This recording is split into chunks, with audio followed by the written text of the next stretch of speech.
Okay, so this is a VOD review for Lick. He's going to be playing Zarya. So, firstly, your comp should be okay, but you're going to have to be looking to bubble your Ana a lot as well, because they have a Genji and a Kree, and they're probably going to be running dive if we keep going.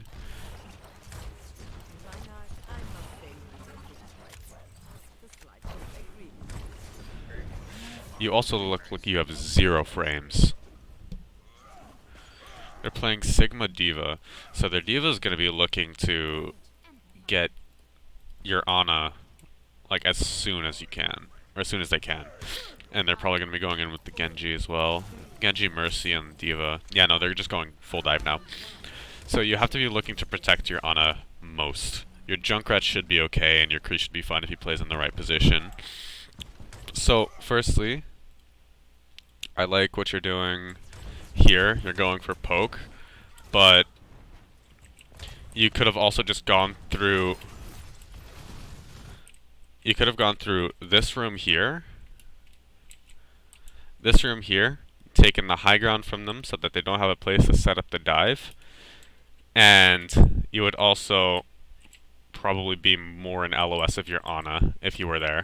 Your Ana should also be playing in here to avoid as many dives, because there's a free flank angle right here that their Kree can just walk through, their Genji can just walk through and kill your Ana immediately.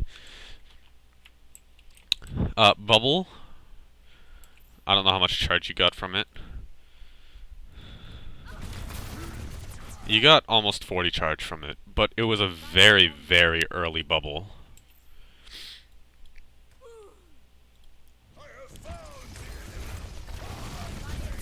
Yeah, you could have waited a bit longer for that. You could have also used your personal bubble first.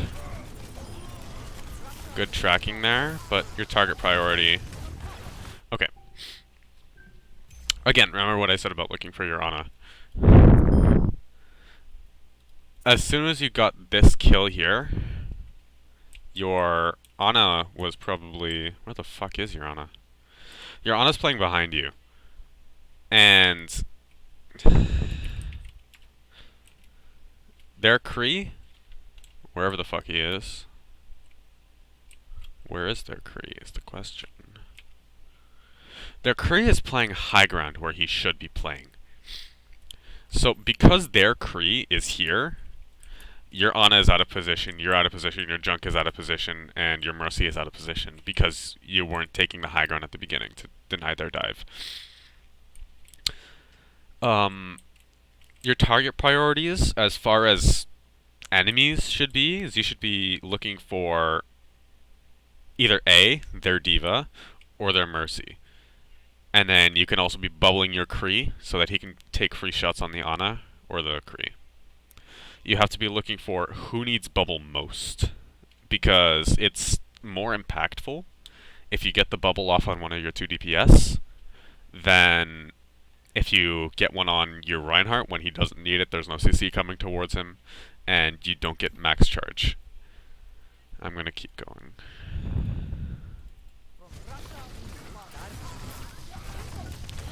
So you didn't need to bubble there, because you could have been bubbling your Kree, and your Kree would have lived a little bit easier. Yeah, your Kree would have lived. When you come to a, yeah. Okay, so when you come into a Diva, because they're a lot harder to track, you should be using your right click a little bit more often. Like you should be going shoot, right click, shoot, right click, shoot, right click. Because it's just a lot easier to do. Now, your Rhine is dead because you came over here to go and do that. But everything could have been avoided if instead of bubbling... No, we need to go back. Instead of bubbling your Rhine here, what you could have done was bubble your Kree here. Because he was getting matrixed, his flash is off of cooldown. Another one you could have bubbled was whoever the Kree is shooting at the moment, which is your Mercy, so that she doesn't get flash fanned and dies immediately, which leaves your Kree vulnerable. Now, the reason why she had to come over here was to save the Kree. If you think about who you're bubbling, you should be a bit better off. Let's just go forward a bit. So you come back, low charge, everyone died. This is good poke here, but honestly, you didn't have to go through there. Good bubble there.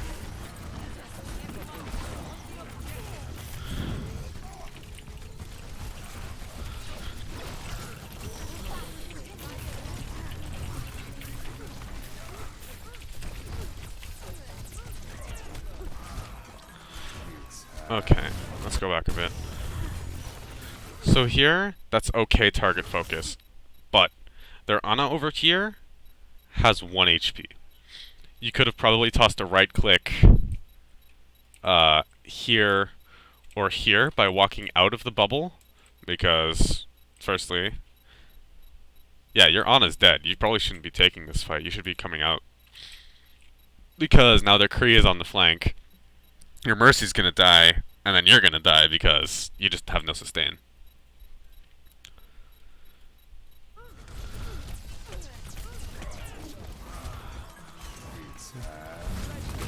Good bubble, but you should have also looked to bubble your Mercy there. You get antied, you die, just not much you can do. I want to see how you use your Grav. You're also swap off of the Kree onto the Soldier for a bit more self-sustain. I'm okay with that personally, because the longer you can stay alive, the longer you're doing damage, and the longer you have value. You should also be, firstly, bubbling literally anyone there, so that you can stop his Nano Blade. You're not using your bubbles much. Okay, that's okay. There is no need to bubble him there.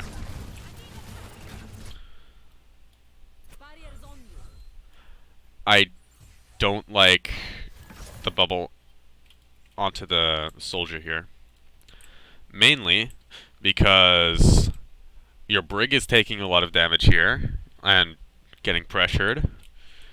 The Genji is looking at you. The Soldier is almost full HP and right beside a health pack. And your Ryan is dead. There was no need to bubble him there when you could have bubbled the Brig to get more charge, and then you could have dueled the Genji a bit easier.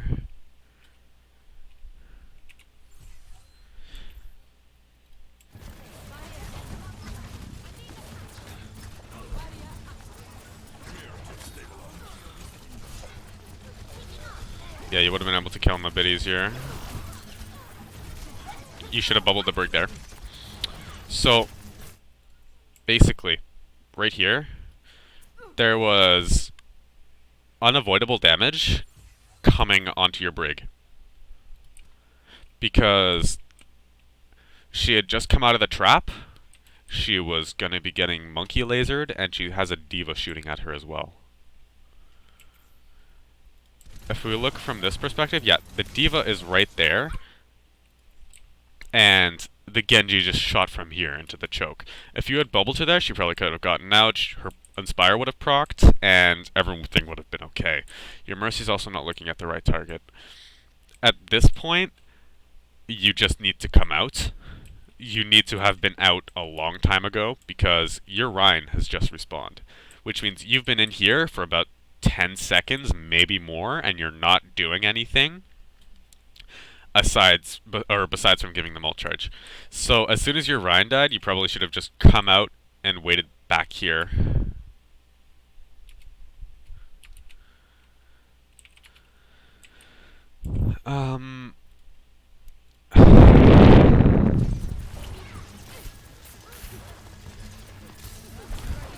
That's an okay bubble.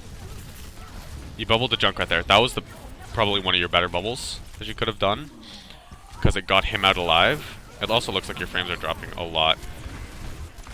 So, also, you probably could have just been there. Again, bubble your junk. Okay. So you need to be using your bubbles a bit more liberally. Because right here, you bubbled yourself when he was looking at the Genji. Or he was looking at your junk, who is half health. If you were to bubble him here, the Genji would have... The Genji's, his kill would have been denied, he wouldn't have gotten a dash reset, and the junk could have killed him. And you could have just walked onto point.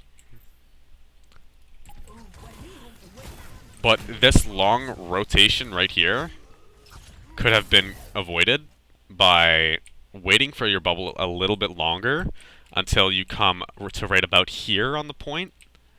Because then the monkey would be shooting at you, everything would be shooting at you, and you would have gotten more charge than you would have off of that one bubble. So what I'm noticing is there's a lot of bubble mistakes here, and you held grab a lot. Like, you didn't grab that entire time.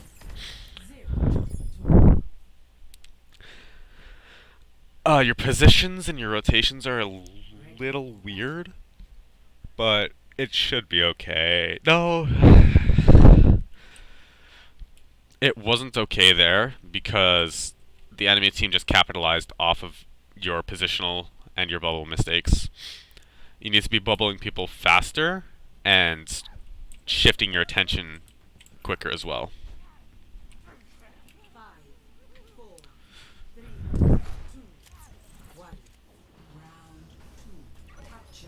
So you swapped onto the Orisa, which is okay because you have the Hog.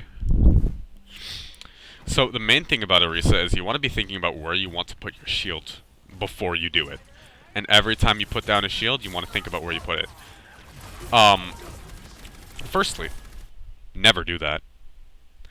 If you just toss your halt into the middle of them when they have a Sigma, that just denies that completely. Like, their Sig can shield it, or he can suck it. Their Genji's over here, and you tossed it right here. When you could have held it for your Hog, who was still back here, gotten a halt hook off on probably the Genji or the Mercy, and you could have secured a kill that way to start the fight. You're kind of using halt like you should be using bubble. You should be waiting for your halt to secure a combo kill. Like, you could have pulled into the Helix Rocket, you could have pulled into the Moira Orb, you could have pulled into the Whip Shot to proc Inspire, you could have pulled into the Junkrat Mines. But that was just a waste of a cooldown there. You also don't have a shield down yet, and that is something you need to have down. Again, don't fortify early. If you fortify early, you're screwed for later in the fight because your fortify is on a longer cooldown than your shield. And you used... Your shield is going to be broken before you have another one down in time. They're going to be able to just spam you out. Like, you just wasted all of your abilities right here. Again, there's more places you could have put your shields than right here. You could have tossed it forward right here, held left side of your point, so that their Kree can't shoot onto you. If you hold right here, you could have angled it onto the point here, so that this side room is open, but it's only the Ana here. And your Brig can shield it off, and your junk can spam into it. You could have also held on this side of the point, so that you get the cover from this little corner. You get the cover from this little corner here, and you get access to the mini room, and you can also flush out their Genji. Or you shield in mid again, but you shield kind of up so that you force them back. Again, you want to be thinking about where you want to put your shield first in order to secure your team enough space to work with it.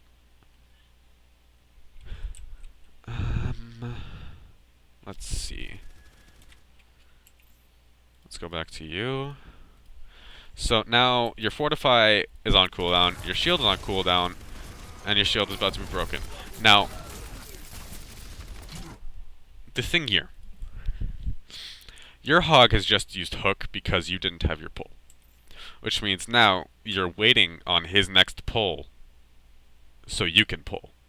Which means you now have to wait another 6 seconds for your Hog to get his hook back. You also don't have a shield, which allowed the Genji to just come in and do free poke damage.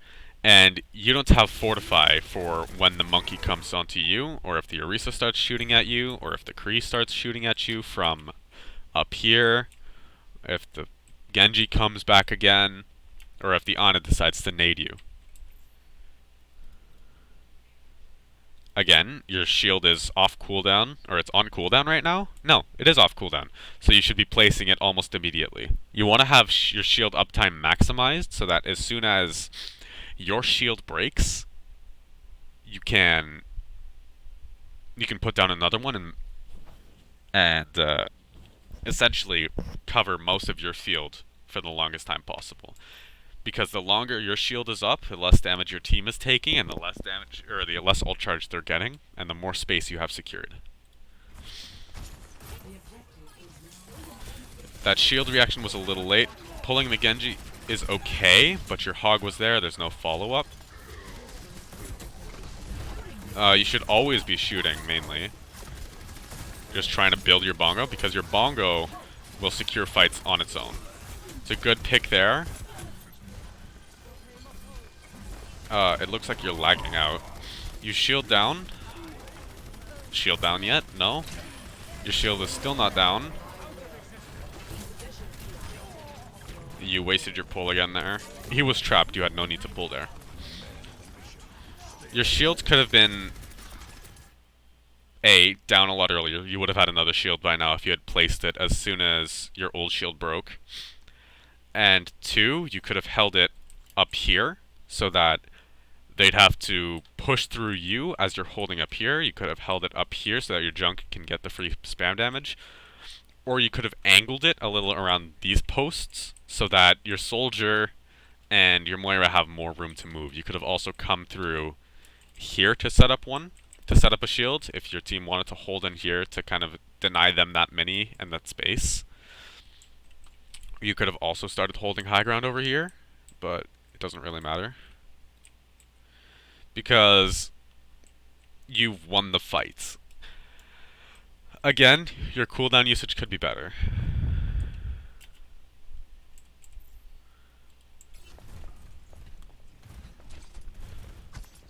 You can pull the shield. That's fine. Again, if you're up here, move your shield up here.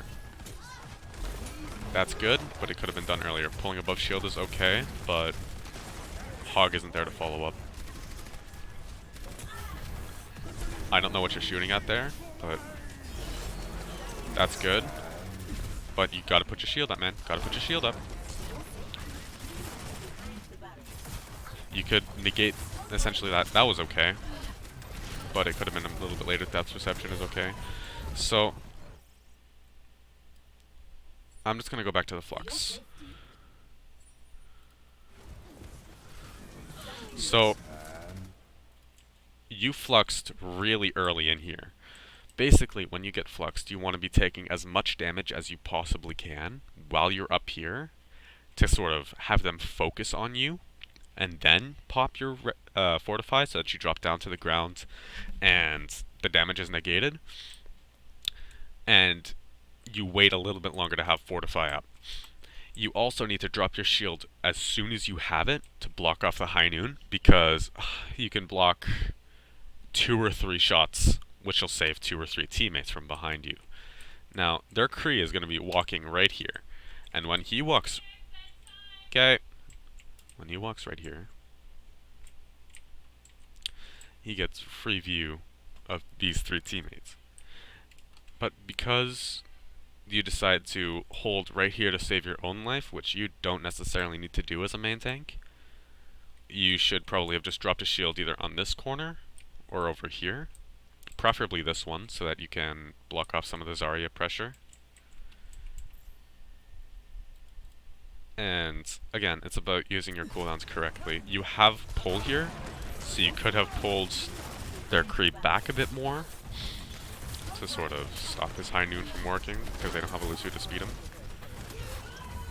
And they just roll your team here because cooldowns were used incorrectly.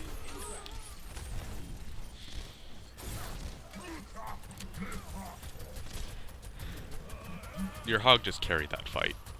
Honestly, he should be looking around, looking for that widow. Their widow comes up, doesn't get a kill. The widow stays there. They nano the Kree. Okay, you're back. You are back. Now let's see what you do here. Instead of tossing the shield up immediately, which you should be doing to deny the space and giving your teammates a shield, you pull him. Again, that was okay, but you have people behind you. You should have popped Fortify as well, because then you would have been able to tank a few more shots. Your team is currently using ults.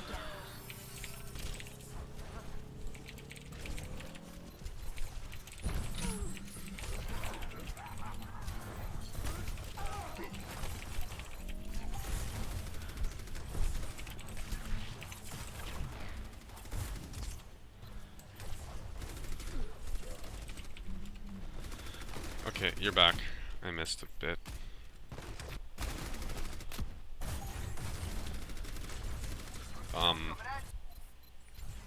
You're here. You come back, and you shield immediately. This was a good decision here, but you also could have, you know, could have shielded up here as well, so you could get some point contest. You could have shielded off a little bit more damage. And, I don't know, stopped the flip so you can get to 99. Your hog is basically dead. So it's useless for you to be up here at the moment. If you don't come out here, that's okay, that was just essentially killing your hog. Yeah, no, that decision killed your hog. You should have started coming out. Shield on point. It could have been a little bit further up. Pull above shield maybe. Into the hole is not a good play. It doesn't secure a kill, it just takes them out of the fight for a little bit. What you want to be using your pull for is to secure kills with your Junkrat. Again, you should be coming out here. You're only at 60 HP, you're only at 100 HP, and you need to be coming out. You need to drop a shield. You need to have dropped your shield earlier, and fortified when you started coming out, and when you started to take a lot of damage. This Fortify was a good reactionary one, but you also should have done it sooner into the fight, so you could have come out. So here, you're staying in the fight for too long. You're being active for way too long, and it's causing you to die, it's causing you to waste your cooldowns, and whenever the fight does start, you don't have them. You're wasting resources before or once the fight is done. Your hog is on the flank here, so you want to shield onto point. Not that pull. You don't... Bongo can be used behind. You had Fortify there, which you could have used to completely negate that damage. You shield... Always shield the high noon. Shield the high noon so that you had it, right? Because it's okay if you don't... It's okay if you don't, like, fortify the high noon. If you shield the high noon, your team lives. If your shield breaks, you can then fortify to come out and play behind cover. Another thing I want to talk about is your bongo. Your bongo here was placed outside of your shield a little bit. It was still in. A better place for you to have placed it, though. You could have placed it right down here behind this corner so that they can't shoot at it, but you still get it, and it stays, its uptime is there for longer. They grav here. Another thing you could have done is you could have fortified out of the grav to take a better position out here. You could have taken a better position out here again and wait for your cooldowns. Your shield is still there. As soon as they flux, you fortify and you take a new position. It's all about, they basically have this entire area covered with spam. So you would have had to come either through here to get to point, or up here with your hog, and take a new approach rather than main. And that is So the reason you lost this game so hard is because your cooldown management was pretty bad, honestly. Like, you should never be pulling like this. You should be pulling for combos, and you should be pulling to secure kills. Your cooldown management, or your shield management, needs to be a lot quicker. You need to be thinking about where you want to put your shield so you can get better positions. Your fortify should be used reactively to either get out of a fight, nullify an ultimate, or nullify CC, or when your shield breaks. As for Zarya, you should bubble whoever needs it most, whoever is lower HP, and whoever you could potentially save with it, so that you're not wasting the cooldown and getting minimal charge. If you're bubbling someone who's going to die because they have multiple people shooting at you, one, you're going to save them. They're going to be able to live longer, they're going to get healed, they're going to be able to reposition quicker. And two, you're going to get the 40 energy so you can deal more damage. Your rotations need a bit of work because on Zarya at the last point, you went around through the inside, which you should have been doing anyway to start off, but you needed to go contest the point at that point. And as for your Orisa, you just come through main here, and then you get melted. And it was the same thing. Something needed to change there, but no one recognized that. Again, you stayed in the fight for way too long. You chilled like right here, but that still gave them opportunities to shoot you, and then you ended up getting staggered, which caused you to lose this fight. Really, that's all I can see, and you need to think more about how you're using your cooldowns and how much more value you could be getting depending on how you use them.